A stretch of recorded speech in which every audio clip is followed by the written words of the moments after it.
JEE registration शुरू हो गया है, तो आप लोग भी जल्दी से अपना जो है काम करके निपटाइए, उसको साइड में कर दीजिए रजिस्ट्रेशन करके, भगवान का नाम लेके, और अपनी तैयारी में बेटा जुट जाइए। राइट, इन सब चीजों को बहुत बड़ा इशू नहीं बनाना है कि अरे ये हो रहा है वो हो रहा है, इसमें समय बर्बाद मत करो। अपना बस उसको करो, जितना उसमें टाइम चाहिए 10-15 मिनट आधा घंटा उतना लेके अपना आगे बढ़ते जाइए, बिकॉज इस समय एक एक मिनट बेटा क्रूशल है। अब बहुत क्रूशल फेज में आप लोग आ गए हैं। मैंने आपको ये बात पहले भी समझाई थी कि यार ड्रॉप ईयर में जो होता है बहुत क्रूशल होता है ये वाला टाइम।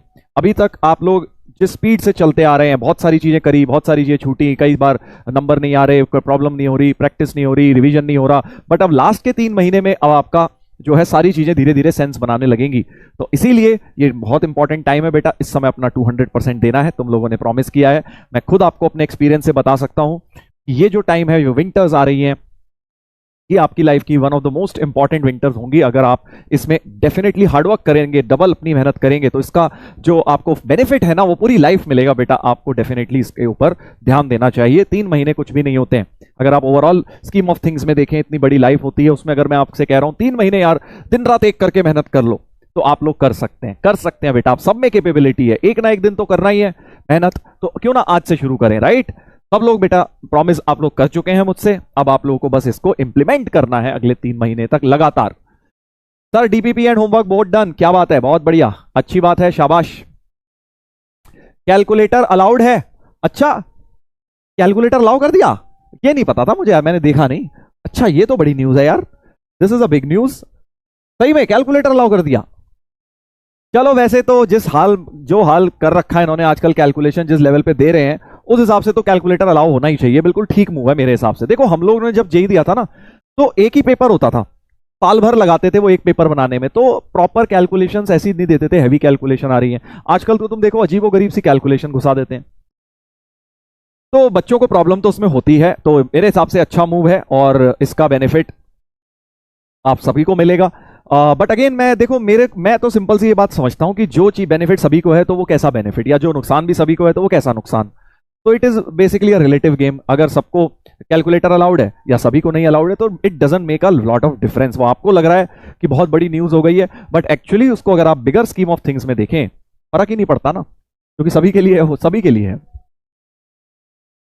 यस, बट ये अच्छी बात हो गई है कि उन लोगों के लिए अच्छा हो जाएगा, जैसे मान लो आपने पूरा क्वेश्चन सॉल्व कर लिया और लास्ट में एक बड़ी सी कैलकुलेशन फंस गई, इंटीजर टाइप न्यूमेरिक टाइप बनाना है, आपने वहां से छोड़ दिया क्वेश्चन क्योंकि इतनी कैलकुलेशन करने का टाइम नहीं मिल रहा, तो आपके लिए वो बेनिफिशियल हो जाएगा उस सेंस में। चलिए अच्छी बात है। पेपर टफ होगा, कैलकुलेटर की वजह से कोई पेपर टफ नहीं हो जाएगा। कैलकुलेटर देने का रीजन जो मुझे समझ आ रहा है वो ये है कि भाई कई बार उनसे खुद ही ऐसे ऊटपटांग सवाल बन जाते हैं जो उन्हें फिर बाद में बहुत ज्यादा जो है क्रिटिसिज्म झेलना पड़ता होगा कि यार इतनी कैलकुलेशन कोई बच्चा कैसे करेगा 3 मिनट के अंदर। राइट, तो इसलिए उन्होंने ये मूव करी होगी कि बाई चांस कई बार ऐसा हो जाता है ना, लॉग वॉग कोई बड़ी सी वैल्यू आ रही है, बॉक्स में आ रहा है, कुछ बड़ा सा कैलकुलेशन बन जा रहा है, तो इसकी वजह से हार्ड नहीं होगा। बट हाँ, इन जनरल देखो जनवरी वाला रिलेटिवली जो है आसान आता है अप्रैल वाले से, ये बात समझो, ठीक है ना। तो जनवरी वाला जेई मेन अगर आप पिछले 3-4 सालों से देखोगे तो अप्रैल वाले से आसान आता है, अप्रैल में डिफिकल्ट आता है थोड़ा सा। क्यों? बिकॉज तब तक सभी बच्चे रिवीजन कर चुके होते हैं, खूब समय मिल गया होता है रिवाइज करने का। एकता ये कह लो कि टफ लगता भी है कुछ और कुछ लोगों वो टफ बनाते भी हैं। जनवरी वाला रिलेटिवली आसान आता है, तो अगर आपने जनवरी वाला मेंस क्रैक कर दिया तो एडवांस के दरवाजे आपके लिए आधे दरवाजे खुल गए हैं, ये समझ के चलिएगा, ठीक है। यस, तो ज्यादा अब इसमें, अब देखो तुम लोग टू मच सोच रहे हो, लेंदी होगा, टफ होगा, डिफिकल्ट होगा, ये होगा वो होगा, ये सब सोचने का समय नहीं है। ये सब सोचने में बड़ा मजा आता है, बट इससे समय व्यतीत कर रहे हैं आप, व्यर्थ वेस्ट कर रहे हैं। क्या फायदा हो रहा है सब सोच सोच के? टाइम बड़ा मजा आ रहा है डिस्कशन कर करके। कई लोग जो है इसमें घंटों निकाल देते हैं डिस्कशन में, आपस में दोस्त डिस्कस कर रहे हैं, ये होगा कि वो होगा, ऐसा होगा तो वैसा होगा, ख्याली पुलाव बनाए जा रहे हैं, मुंगेरी लाल बने पड़े हैं। क्यों बेटा बन रहे हो मुंगेरी लाल? हैं जो होगा सबके लिए होगा, देख लेना एग्जाम वाले दिन। अभी तो तुम्हारे हाथ में जो है वो करो, दैट इज मेहनत करना। बस मेरा तो यही फंडा है, सिंपल सा। मैंने खुद भी यही किया था। हमारे टाइम पे भैया जेई ने इतना बड़ा पहाड़ तोड़ा था हमारे सर पे, तुम लोग तो समझ भी नहीं सकते उस चीज को। जब 2005 तक होता था तो आप देखिएगा जेई का एक बिल्कुल ही डिफरेंट फॉर्मेट होता था।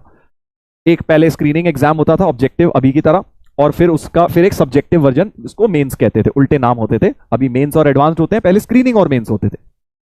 तो मैंने पहला वाला उसमें दिया, और 2006 से सडनली जेई को पता नहीं क्या हो गया, उन्होंने 2 पेपर फॉर्मेट काट के एक ही पेपर कर दिया। बस ये बोला कि हम एक ही पेपर लेंगे पूरा। और उसमें क्या ऑब्जेक्टिव आएगा, सब्जेक्टिव आएगा, न्यूमेरिकल आएगा, नहीं आएगा, क्या हमें कॉपी सबमिट करनी है, कुछ नहीं बताया, कुछ भी नहीं। बस ये बोला एक पेपर लेंगे और दो घंटे के सब्जेक्ट्स के होंगे, दैट्स इट। तो कुछ भी नहीं पता था हमें, तो हम तो बस चले गए वहां, जाके देखा कि भाई अच्छा ऑब्जेक्टिव भी आए हुए हैं, सब्जेक्टिव भी आए हैं, अच्छा सब्जेक्टिव में कॉपी भी सबमिट करनी है। तुम सोच रहे हो कितनी बड़ी चीज है। हमें पता ही नहीं था एग्जाम से पहले कि क्या हमें सब्जेक्टिव पेपर आएगा कि ऑब्जेक्टिव ही आएगा प्योर। 2006 में ही हुआ था। बट मेरे को किसी ने बहुत अच्छी एक बात समझाई, मेरे टीचर ने, कि भाई जो भी हुआ है सभी के लिए हुआ है ना, तुम क्यों परेशान हो रहे हो। फिर मेरे को बात तो समझ आ गई। मैंने कहा यार बात तो ठीक है, हर बच्चे को ही ये या तो किसी ऐसा होता ना, किसी को एडवांटेज है यार, इन 10 बच्चों को पता है क्या आने वाला है, ऐसा तो है नहीं, सभी के साथ वही होना है। तो इसलिए अपने को कोई टेंशन नहीं लेनी होती इस चीजों की। यस, वाई वरी, बिल्कुल ठीक कह रहे हो, वाई वरी। अपने जो भी है सभी के लिए है, तो अपने को बस जो हमारे हाथ में हम वो कर सकते हैं, विच इज प्रॉपरली तैयारी करना, हार्ड वर्क करना। समय व्यतीत मत करो इन सब चीजों के बारे में ज्यादा बातचीत कर करके। बट वाई सर, अब हुआ तो हम क्या करें, जेई का मन था कर दिया उन्होंने, फॉर्मेट चेंज करना था बिना बताए कर दिया। उस समय इतना हल्ला भी नहीं मचता था, इतने थोड़े से तो बच्चे देते थे, 3-4 लाख बच्चों ने दिया था पेपर। बट जो होता है भाई देखा जाएगा वाली सिचुएशन थी।